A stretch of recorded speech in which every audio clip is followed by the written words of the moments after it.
வணக்கம்.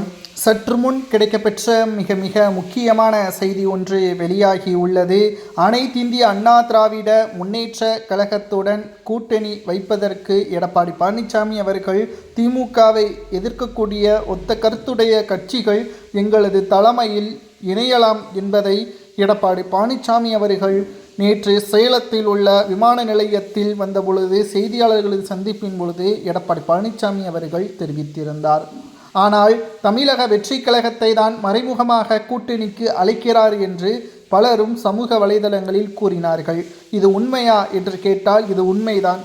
இதற்கு தமிழக வெற்றி கழகத்தின் தலைவர் விஜய் அவர்கள் சொன்ன பதில்தான் தற்பொழுது எடப்பாடியை அதிர்ச்சியை ஏற்படுத்தியுள்ளது. நண்பர்களே, நமது சேனலுக்கு மறக்காமல் புதிய பார்வையாளர்களாக இருந்தீங்கன்னா ஒரே ஒரு சப்ஸ்கிரைப் மட்டும் பண்ணிடுங்க. பக்கத்தில் உள்ள பெல் பட்டனை மட்டும் கிளிக் பண்ணிடுங்க.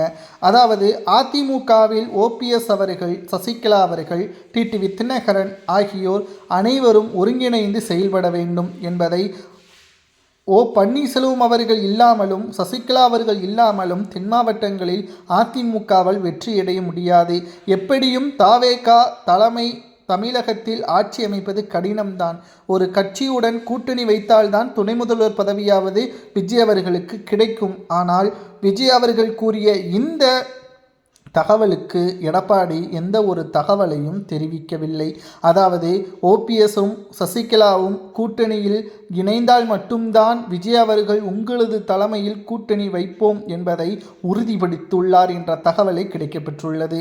நன்றாகவே சிந்தித்து பார்க்க வேண்டும். புதிதாக வந்த தாவேகா தனித்து போட்டியிட்டால் அதிகபட்சம் 15 தொகுதிகளை கைப்பற்றலாம் அல்லது 20 தொகுதிகளை கைப்பற்றலாம். ஆட்சி அமைப்பதற்கான 156 தொகுதிகளை கைப்பற்றுவது என்பது கடினம் என்பதை நம்மால் பார்க்க முடியும். ஆனால் தனித்து நின்றால் அதிமுகவின் ஓட்டுக்களையும் திமுகவின் ஓட்டுக்களையும் கணிசமான முறையில் குறைப்பதற்கான ஏற்பாடுகள் விஜய் அவர்களால் சாத்தியம்.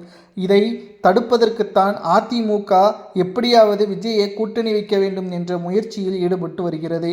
ஆனால் விஜய் அவர்கள் சொன்ன ஒரே பதில் ஓபிஎஸ் அதிமுகவில் இணைய வேண்டும் என்ற ஒரே கருத்தை முன்வைத்துள்ளார். இதற்கு எடப்பாடியிடம் இருந்து எந்த தகவலும் கிடைக்கவில்லை. பொறுத்திருந்து பார்க்கலாம். பன்னீர்செல்வம் அவர்கள் அதிமுகவில் இணைய வேண்டும் என்று விஜய் அவர்கள் கூறுவது அரசியல் எதிர்காலத்திற்காக மட்டுமே தவிர ஓபிஎஸ்ஸிற்கு ஆதரவாக என்பது கிடையாது என்ற தகவலும் நம்மால் பார்க்க முடிகிறது. மேலும் டிசம்பர் மாத இறுதிக்குள் ஜனவரி தொடக்கத்தில் யார் தலைமையில் கூட்டணி அல்லது தாவேகாவின் தலைமையில் அதிமுகவில் இருக்கக்கூடிய கட்சிகளோ திமுகவில் இருக்கக்கூடிய கட்சிகளோ கூட்டணிக்கு வருமா என்பதை பொறுத்திருந்து பார்க்கலாம். விஜய் கூறியது சரி.